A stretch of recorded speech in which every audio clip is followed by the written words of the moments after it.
경제적으로는 우리나라는 자본주의 국가죠. 자본주의 국가에서의 가장 큰 중심은 말 그대로 자본입니다. 쉽게 돈이죠. 그래서 무엇이 가치 있는가 얘기할 때 돈이 되는 것이면 가치가 있는 겁니다. 여기에 아니다라고 말하고 싶어도 현실이 그래요. 뭐가 가치 있냐? 뭐 속물주의다. 그렇게 뭐 얘기하실 수 있으나 세상 논리가 그래요. 돈이 되면 가치 있고 돈이 안 되면 가치 없다로 판명을 하는 세상 속에 살아갑니다. 자, 그러면 그런 어떤 세상 속에서 예수 믿는 교회 성도들은 그러면 어떤 생각으로 살아가는 사람들인가? 예수 믿는 사람 빼고 모든 사람들이 이 세상의 최고의 가치는 돈이다, 자본이다 라고 외치는 그 세상 속에서 예수 믿는 사람은 돈이 아니고 자본이 아니고 예수 그리스도가 가장 가치 있는 것이다 라고 말할 수 있는 이가 교회죠. 그래서 그런 세상 속에 내 입으로 내 삶으로 돈이 전부가 아니고 자본이 전부가 아니고 예수 그리스도가 전부다 말할 수 있는 이 구원의 이런 믿음의 고백을 할 수 있다라고 하는 이 사실이 다름 아닌 정말 놀라운 기적이다 그렇게 말할 수가 있습니다. 여기 어떤 본문에 보면 나면서부터 일어서 걷지 못했던 안전뱅이가 예수님을 만나서 구원을 얻는 사건이 기록되어져 있습니다. 그래서 이 내용을 보면 참 놀라운 기적이다 우리 그렇게 얘기를 할 수 있지만 통상적으로 이런 과정들은 성경이 지향하고 있는 인격적인 예수 그리스도를 만났을 때 일어나는 결과물이에요. 다시 말씀합니다. 예수 그리스도를 만난 사람, 소위 주님이 어떤 분인지 정확히 알고 그 주님으로 인한 구원의 감동, 그 구원의 은혜를 누리는 자는 오늘 본문에 소개되어지는 안전뱅이와 같은 삶의 놀라운 일들을 고백하게 되고 경험하게 되어집니다. 그런데 통상 우리들이 살아가는 실제 삶의 현실에는 어떠한가? 성경이 말씀하고 있는 예수 그리스도를 전하는 그런 예수 그리스도를 바라는 교회도 적고 성도도 적어요. 성경을 볼까요? 누가복음 18장에 보면 한 부자의 관원이 예수님께 찾아와서 던지는 질문이죠. 어떻게 하면 영생을 얻을 수 있어요? 영생을 얻는 질문을 예수님께 던집니다. 그 질문에 예수님이 하시는 말씀이 네가 10계명에 대해서 잘 알지 않느냐? 계명을 지키면 된다. 그랬더니 이 사람이 하는 얘기가 그 계명 내가 잘 안다고. 내가 그 계명을 다 지키고 있다고. 그러자 예수님이 그 부자 관원에게 네한테 한 가지 부족한 게 있다. 그 부족한 거, 네 가지고 있는 그 재산, 가난한 사람들에게 나눠주고 난 이후에 나를 쫓아라. 그랬을 때 그 부자 관원의 반응이 어땠죠? 예수님을 잘 따라갔던가요? 정반대죠.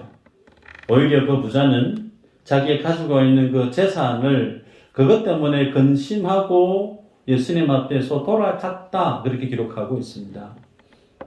말은 천국에 대해서 관심을 가져요.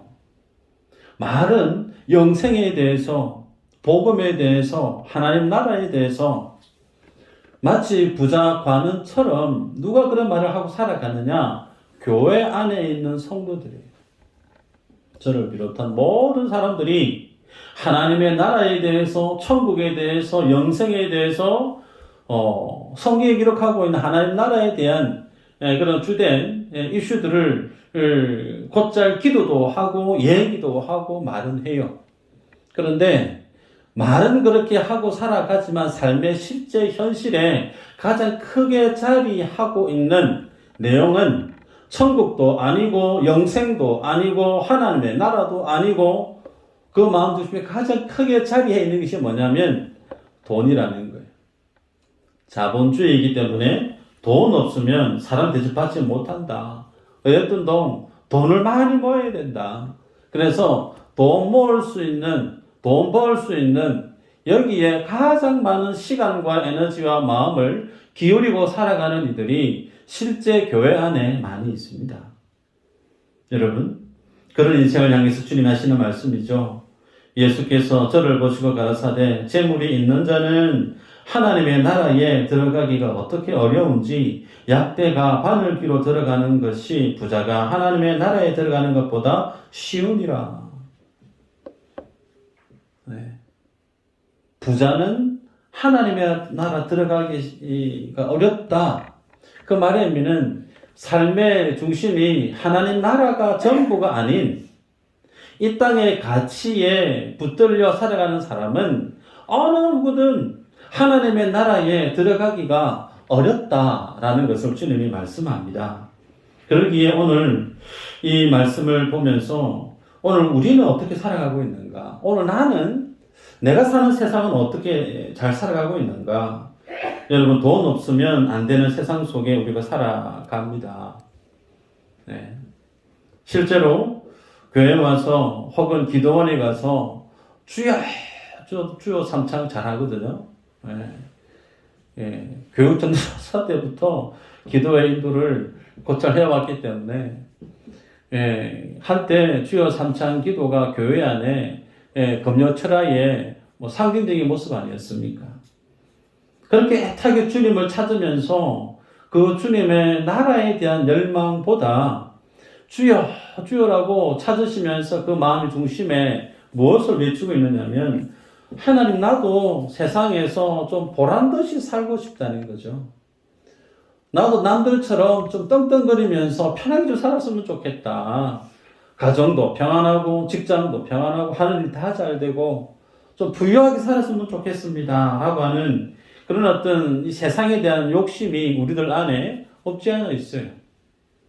말씀을 준비하다가 어느 유명한 여성 강연자분이 열변을 토하듯 결혼을 앞둔 여성들에게 마치 맹공을 쏟아붓는 듯이 하는 말을 본 적이 있습니다. 무슨 얘기냐면 결혼을 앞둔 여성들이 정신 차리세요. 그렇게 시작을 해요. 그럼 하는 얘기가 뭐냐면 같은 동년배 비슷한 나이 또래의 남자를 만나서 결혼을 하려고 하는데 그 남자에게 첫 번째 던지는 질문이 집이 있어요? 라는 거죠. 혹은 괜찮은 차가 있느냐? 혹은 결혼을 하게 되어지면 처갓집이나 이래 많은 사람들에게 좋은 선물을 할 수 있는 그런 어떤 경제력이 있느냐? 그것부터 따지는 젊은 여성들 정신 차리세요. 그렇게 얘기하는 거예요. 왜 그러냐면 같은 동년배면 남자 같으면 대학을 졸업을 하고 군대를 갔다 오고 나서 이제 사회에 들어가면 이제 취업 생활한 지 얼마 안 되잖아요. 얼마 안 되는 취업한 그 남자에게 집이 있다라는 것은 그게 비정상이라는 거죠. 돈을 벌 수 있는 기간이 적었는데 어떻게 집을 자기 이름으로 살 수 있느냐. 그것이 더 위험하고 그게 더 이상한 비정상적이다. 결혼할 배우자를 찾을 때 배경을 보지 말고 그 사람을 봐야 된다. 그 사람이 정말 나와 평생 함께 할 수 있는 그런 어떤 근실한 사람인지 사람 됨됨이를 봐야 되지. 왜 돈을 보고 외적인 것을 두고 결혼에 대한 우선순위를 말하고 있느냐. 결혼할 여성들이요, 정신 차리세요. 그렇게 외치는 걸 얼핏 본 적이 있습니다. 일리 있는 남자 입장에서 결혼을 했지만 남자 입장에서 일리 있는 말이다 생각이 들었어요. 그런데 수금은 가도 내심 속에 어떤 마음이 여전히 있느냐 하면 그래도 이왕 딸이 있는 사람 입장에서는 돈이 많은 괜찮은 사람에게 시집 갔으면 좋겠다. 그런 마음이 왜 없겠습니까? 여러분, 그런 어떤 마음이 교회 안에도 우리 안에 있을 수 있습니다. 새가족이 등록하셨는데 아무것도 몰라요. 복음에 대해서 진리 전혀 모르는데 교회 한번 와서 등록가서 신앙생활 해봐야지 싶은 사람이 다 앉아있는데 그 사람에게 돈을 사랑함이 일만하게 뿌립니다. 사도 바울이 얘기했던 내게 있는 것으로 족한 줄 여기세요. 그렇게 목에 핏대 세우면서 열심히 설교했으면 그런 말씀을 듣고 참 아멘 하면서 신앙생활 하고 싶어 하는 마음이 있을까. 초신자의 경우에는 뭔가 지금보다 좀 달라진, 좀 더 개선되어지고 발전해가는 그런 어떤 삶의 형편을 두고 교회 문을 어렵사리 열었을 텐데, 정작 교회에서는 부자 될 생각 꿈에도 갖지 마세요. 그런 얘기를 하면 교회 다니고 싶은 마음이 없지 않겠나, 그런 생각도 가질 법합니다. 여러분, 이런 생각들 교회 안에 참 걷어내야 되고 뽑아내야 될 세속주의적이고 그런 어떤 생각들인데, 오늘 본문에서는 이런 생각을 주님이 정확하게 깨 부셔버리시고 허물어 버리시는 사건이 오늘 본문 속에 소개되죠. 본문의 배경을 보면 베드로와 요한이 제9시 기도 시간에 성전에 기도하러 갔다, 그렇게 기록합니다. 제9시면 우리 시간대로 보면 오후 한 3시 정도 되죠. 어디에서 이 일이 있었느냐면 성전 미문으로 기록되어져 있죠. 9개가 넘는 문인데 그 중에 아름다운 문, 미문이에요. 그 미문의 가장 아름다워야 될 그 표현 속에 아름답지 못한 모습이 세팅이 되어져 있어요. 나면서부터 안전뱅이였던 사람이 구걸을 하고 있는 모습이 그 미문 앞에 펼쳐져 있는 겁니다. 그래서 그는 왜 구걸하는 인생으로 살아야만 했을까? 아마도 그의 부모들은 돈이 없었던 것 같아요. 돈이 있는 부유한 집안이었으면 자기의 자녀가 비록 안전뱅이로 나서도 구걸을 시키지 않았을 텐데, 그런데 구걸을 시킬 수밖에 없었던 삶의 이유는 그의 집안이 부유한 집안이 아니었을 것이다, 좋게 추정하죠. 자, 그렇게 해서 이 사람은 구걸을 통해서 자신의 삶을 영위해가는 사람이었다 볼 수 있는데, 어느 날 그 성전 미문으로 베드로와 요한이 지나가죠. 그래서 이 사람은 늘 행해왔던 것처럼 그 사람들이 지나다니면서 구제헌금하는 동전 한 입에 대한 기대치를 가지고 사람들에게 도와주십시오라든지 한 푼 주세요라든지 그런 어떤 구걸을 했을 겁니다. 그런데 성경에 있는 내용을 천천히 보면 베드로와 요한을 본 듯해요. 그런데 한 푼 도와주세요, 어떻게 구걸하는 어떤 액션이 나와 있지 않습니다. 그러자 4절에 보면 이렇게 나오죠. 베드로가 요한과 더불어 주목하여 이르되 우리를 보라 하니. 누가 누구를 보라 말하고 있죠? 베드로와 요한이 구걸하고 있는 이 사람을 향해서 나 좀 봐봐, 이렇게 얘기하고 있는 거예요. 그 말의 의미는 이 사람이 지나가는 사람에게 도와주십시오라고 얘기를 해야 되는데 얘기를 안 했다는 거예요. 왜 얘기를 안 했을까? 밖에서 거친 세상을 사는 사람은 수많은 사람과 부딪히며 살기 때문에 눈치가 거의 백단이에요. 그래서 실컷 봤을 겁니다. 베드로와 요한을 봤는데 입고 있는 옷을 행색을 보니까 자기하고 별반 차이가 없는 거죠. 그래서 한 번 주세요라고 말하려고 하다가 실컷 보니까 길에 지나지 않는 거죠. 그래서 포기했던 것 같아요. 그런데 그 사람을 베드로와 요한이 보고 주목하여 나를 보라고 얘기하는 걸 보게 됩니다. 그러면서 그에게 뭐라고 얘기하죠? 은과 금은 내게 없거니와. 예를 들어서 여기까지만 얘기를 들었더랬으면 이 안전뱅이 입장에서 그거 봐, 내가 그럴 줄 알았다고. 행색이 내하고 비슷하니까 당연히 금은 없겠지. 포기하고 이제 귀 닫고 거기 푹 숙이 있으려고 했는데 그 다음 말이 상당히 귀를 조금 세우게 만들죠. 내게 있는 것으로 언급하면 없다고 그랬는데 뭐가 있을까? 뭐가 있었죠? 예수 그리스도의 이름이 있었죠. 그러면서 내게 있는 것을 내게 준다. 그러면서 그 사람이 손을 붙들고 이렇게 세웁니다. 그랬더니 발과 발목에 힘이 들어가요. 평생 앉아서 움직이지도 못했던 그가 자기 발로 일어서게 됩니다. 그리고 서는 것을 뛰어넘어 걷기도 하고 뛰기도 해요. 그러면서 성전 미문 앞에서 평생 구걸하면서 성전 안에 들어가 보지 못했던 그가 성전 안에 들어갑니다. 네. 그 광경이 오늘 본문에 소개되어지고 있습니다. 여러분, 여기에서 질문인데요.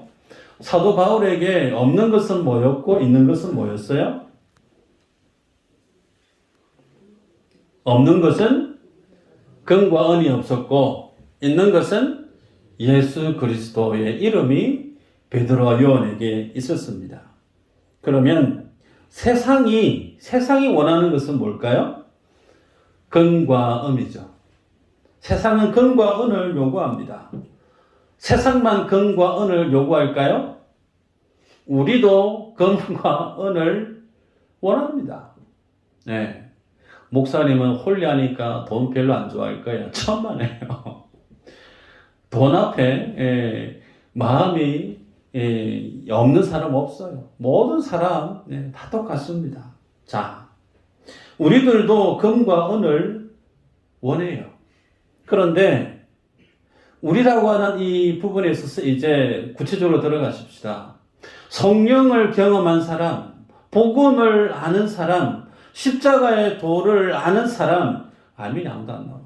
하나님의 나라를 소유한 사람, 그들에게는 뭐가 있어야 되죠? 예수 그리스도의 이름이 있어야 돼요. 목사에게 있어야 될 것은 돈은 없어도 뭐 괜찮아요. 교회 중직자들에게 돈이 많으면 물론 좋겠지만 돈 없어도 괜찮은 게 뭐냐면 예수 그리스도의 이름이 있어야 돼요. 있어야 될 예수 그리스도는 없으면서 없어도 될 금과 은을 찾느라고 세상 밖에든 교회 안에든 모든 사람들이 금과 은에 대해서 갈급해하고 그걸 더 많이 누리기 위해서 올인하고 살아가는 세상이 우리가 살아가는 이 세상의 모습이에요. 이 모습이 지금만 그런가 전혀 그렇지 않습니다. 아담 이후로 변함없이 똑같아요. 이스라엘 백성 열왕기상을 우리가 묵상을 쭉 해왔습니다. 이스라엘 백성이 왜 멸망을 했죠? 호세아 선지자가 얘기합니다. 하나님께서 찾으시고 원하시는 것은 진실한 것, 인애와 하나님을 아는 지식. 하나님을 알고 하나님의 인애와 하나님의 진실을 아는 자로 주님 앞에 예배하는 것을 주님이 이스라엘 백성들에서 찾았는데 하나님이 찾고자 하는 그 모습은 이스라엘 속에 없었어요. 도리어 이스라엘 속에 있었던 것은 거짓이 있었고 저주와 같은 살인과 훔치는 것과 간음과 강포만 가득했다. 호세아서가 그렇게 기록하고 있죠. 결국은요, 이스라엘은 문을 닫습니다. 하나님께서 하나님의 백성들에게 찾으시는 것은 저 양반이 얼마나 많은 돈을 가지고 있고 부동산이 어느 정도 되고 얼마나 배우고 그거 아니라고 그랬습니다. 하나님이 우리 믿음의 사람들에게 찾고자 하는 것은 그 예수 그리스도의 이름을 가지고 살아가고 있는 자가 맞는가? 예수 이름을 지닌 자는 그 마음속에 하나님의 진실하심, 하나님의 인애하심, 하나님의 공의를 가슴에 생명처럼 새기면서 그것을 삶의 목표로 삼고 살아가는 인생을 산다는 거예요. 이것과 금과 은과 돈과 바꿔치기 안 한다는 거예요. 여러분, 우리가 예수님을 믿으면서 간혹 그런 분을 제가 만났습니다. 하도 제가 이런 부분에 대해서 강조를 하니까 어느 집사님이 저한테 찾아왔어요. 목사님, 하나님 나라도 좋고 천국도 좋고 믿음도 좋은데 우리 성도들이 돈이 있어야 살 거 아닙니까? 뭐 그런 얘기를 해요. 그래서 맞죠. 그럼 우리가 전에 가서 하나님한테 돈 달라고 빌어야 됩니까? 교회 와서 하나님한테 돈 달라고 빌어야 되는 거 아닙니까? 이거 잘못된 겁니까? 잘못된 거 아니라고. 열심히 비시라고. 제가 그랬어요. 근데 제가 하고자 하는 그 말을 그분이 캐치를 못하고 있어요. 여러분, 성경 안에 오늘 본문에도 등장하지만 안전뱅이가 예수님을 만나서 그의 육신이 치유를 받았습니다. 예수님의 이름 때문에 귀신이 떠나가는 치유 사건이 얼마나 많이 있습니까? 예수 이름 때문에 예수님 만나서 가진 질병이 떠나가고 인생이 바뀌어진 숱한 기적들, 공간복음, 사복음서 안에 얼마나 많이 수록되어져 있습니까? 근데 그것을 보고 여러분 오해해서는 안 됩니다. 예수 믿으면 복 받는다. 예수 믿으면 돈 많이 벌고 예수 믿으면 건강 회복해지고 예수 믿으면 인생의 문제가 다 풀려지고 예수 믿으면 이 땅에서 정말 형통하게 산다. 그거 하라고, 그거 알게 하려고 주님이 그 성경에 기록된 내용들을 다 통집합해서 기록해 놓은 거 아니라는 거예요. 예수님이 안전방위를 고쳐주시고 혈루증 여인을 고쳐주시고 수많은 사람들을 온전케 해주시고 귀신을 쫓아냈던 그 많은 이적들이 무엇을 표현하고 있느냐면, 그런 과정 속에 예수 그리스도를 만나지 못하면, 그 이름이 내 안에 살아서 예수가 내 안에 살지 못하면 병이 떠나가도 귀신이 떠나가도 그 사람 어디 간다고요? 지옥 가는 거예요. 다시 말씀합니다. 예수 이름은 살아있어요. 권세가 있습니다. 능히 그 하나님은 성령의 주권적인 역사로 우리의 삶을 바꾸실 수 있습니다. 병마가 떠나갈 수 있고 삶의 필요가 채워질 수 있어요. 그러나 그것은 하나님이 우리에게 하신 하나님의 주권적인 역사지, 그렇게 살았던 손 치더라도 예수의 이름이 내 안에서 나와 함께 살아내지 못하면 그 사람은 주님과 아무런 상관이 없는 사람이 되고 맙니다. 그 과정을 주님이 말씀을 하지 않았습니까? 예수 이름으로 귀신도 쫓아내고, 예수는 내가 뭔 기적도 하고 가르치고. 예수님이 뭐라고요? 불법을 행한 자들아, 내게서 떠나가라. 나 너희들 모른다. 예수 이름의 권세로 많은 이적을 행하고 많은 어떤 능력을 행하고 할 수 있어요. 그건 내가 하는 게 아니에요. 그것은 그 이름을 허락하신 하나님께서 주권적으로 하시는 일이지, 그것과 내가 일치되어 있는 것이 아닙니다. 주님이 우리에게 원하시는 것은 예수 이름이 내 삶의 수단이 되어지고 예수 이름이 내 삶의 방식이 되어서는 안 된다는 거예요. 예수 이름이 내 삶의 목적이 되어야 되고 예수 그리스도가 내 삶의 전부가 되어야 돼요. 그분이 나의 주인이 되어야 된다는 말이에요. 말은 예수님이 나의 주인이라 얘기해요. 주여, 주여. 그런데 그 마음속에 뚜껑을 열어보면 주인이 주님이 아닙니다. 여전히 내가 주인이에요.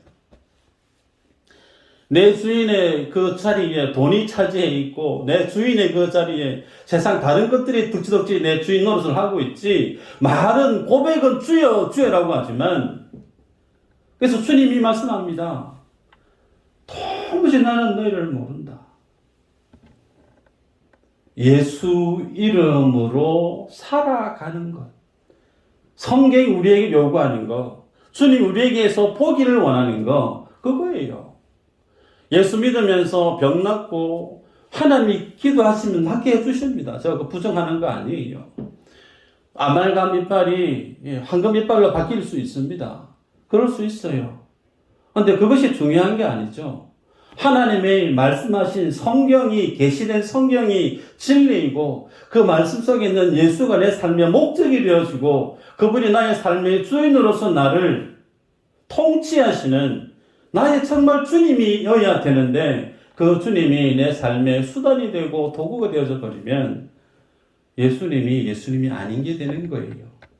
교회에 오셔서 열심히 바알을 섬기는 것과 같다는 겁니다. 두 번째 오늘 본문의 내용이 어떤 의미가 녹아 있느냐면 안전뱅이가 발목에 힘을 얻고 일어나서 뛰고 걷고 성전을 드나들게 되었다는 거죠. 이것이 어떤 의미인가? 하나님의 나라가 임했다라는 것을 보여줍니다.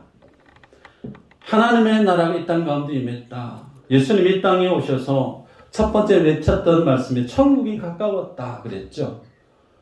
그리고 주님은 천국은 침노하는 자의 몫이다 것이다. 그렇게 주님이 또한 말씀하십니다. 그래서 주님 이 땅에 오셔서 귀신들을 쫓아내는 모습을 보고 유대인들은 예수님이 귀신을 쫓아내는 그 능력이 하나님의 신적인 능력에 의해서 귀신을 쫓아내는 것으로 보지 않고 바알세불, 소위 귀신들의 왕, 그 바알세불의 힘을 빌어서 귀신 쫓아낸 거 아니냐라고 하면서 바알세불 논쟁이 있었습니다. 그래서 예수님 하시는 말씀이 있죠. 어떻게 같은 나라끼리 싸울 수 있겠느냐. 그렇게 되면 그 나라가 망한다. 그래서 성령으로 귀신을 쫓아내는 것을 주님이 말씀하시면서 이미 하나님의 나라가 임했다라고 주님의 복음서에 정언하죠. 자, 이미 하나님의 나라가 이 땅 가운데 주님이 성육신 하시면서 임하셨고 그렇게 시작된 그 하나님의 나라가 예수님이 이 땅에 계셨을 때 일시적인 현상으로만 임했던 것이 아니고 주님이 십자가에 지시고 돌아가시고 부활하시고 이 땅에 성령이 임하고 난 이후에 예수님이 하셨던 귀신을 쫓아내는 사역들, 죽은 영혼 살리는 그 복음의 사역들이 그 주님의 사도들에 의해서 똑같이 예수님 하시던 그 일들이 사도들에 의해서 이루어지기 시작하는 거죠. 그것은 오늘 복음 사도행전에서 누가가 보여주고 있습니다. 하나님의 나라가 이렇게 왕성하게 일어나고 있다라는 것을 보여주고 있죠. 여러분, 그러기에 이 모습을 보면서 하나님의 나라는 지금도 진행 중에 있음을 우리는 알 수 있습니다. 자, 그렇다면 여기에서 이제 우리에게 던지는 적용점에 해당되어지는 질문이 있어요. 예수님과 사도들의 주된 관심은 하나님의 나라에 있었어요. 오늘 나의 주된 관심사는 어디에 있는가? 오늘 내가 예수 이름으로 살아가면 그 주님의 놀라운 행하심의 이적들이 그대로 일어날 수 있는가? 이 질문을 던지면 신학적인 논쟁이 될 수 있습니다. 네. 순복음 라인에 오순 쪽에 있는 사람들은 무조건 다 오케이 된다라고 얘기해요. 그런데 장로교 쪽에 고시 쪽에 있는 분들은 그거는 고민해 봐야 되는 문제다. 그렇게 또 브레이킹을 또 거시는 분들도 있습니다. 자, 여러분, 그것이 중요한 게 아니죠. 성경이 우리에게 요구하시는 것은 하나님의 나라는 예수 이름으로 이루어져 가고 그 하나님의 나라는 하나님의 주권으로 이루어져 가고 있음을 보여주고 있습니다. 소위 내가 복음을 전해서 귀신에 떠나갈 수 있고 내가 복음을 전해서 죽었던 사람이 살아날 수도 있습니다. 그런데 안 살아날 수도 있어요. 살아나고 안 살아나고의 그 일이 내가 부족하고 내가 허물이 그게 중요한 게 아니고 하나님의 주권적인 사역의 특징이라는 거예요. 성경에 보면 사도행전 20장 9절에서 12절에 이런 말씀이 있어요. 유두고라 하는 청년이 창에 걸터 앉아 있다가 깊이 졸더니 바울이 강론하기를 더 오래 하매 졸음을 이기지 못하여 3층에서 떨어지거늘 일으켜 보니 죽었는지라. 바울이 내려가서 그 위에 엎드려 그 몸을 안고 말하되 떠들지 말라 생명이 그에게 있다 하고 올라가 떡을 떼어 먹고 오랫동안 곧 날이 새기까지 이야기하고 떠나니라. 사람들이 살아난 청년을 데리고 가서 적지 않게 위로를 받았더라.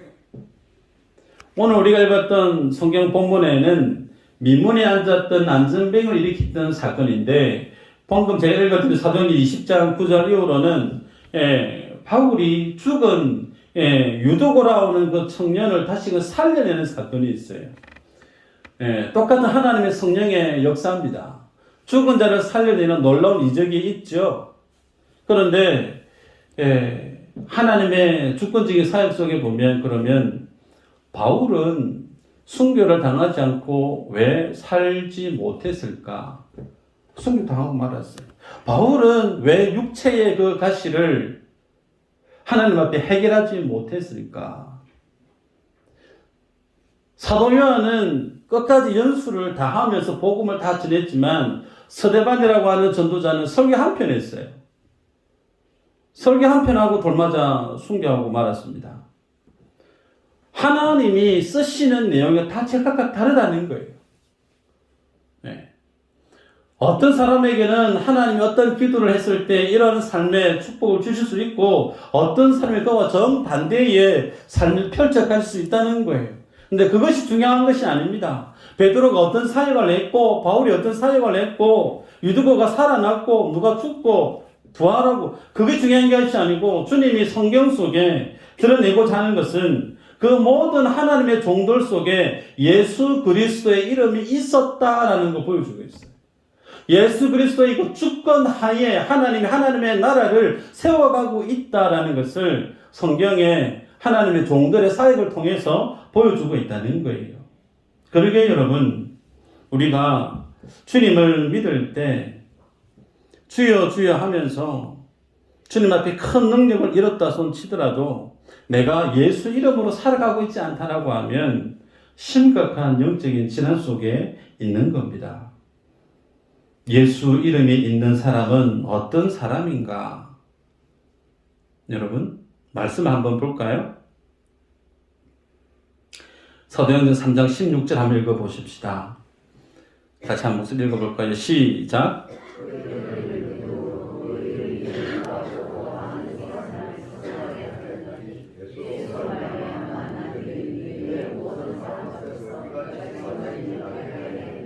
아멘.